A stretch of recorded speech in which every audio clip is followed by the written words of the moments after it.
Welcome to J&J Auto Wrecking's engine test for H5BM018. This is a 2005 BMW 325. This is going to be a short test as it has no radiation, obviously.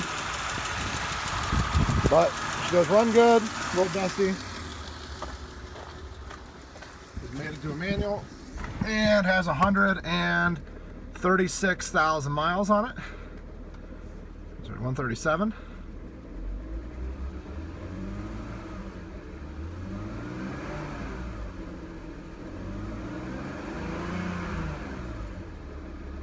Revs up nice and smooth.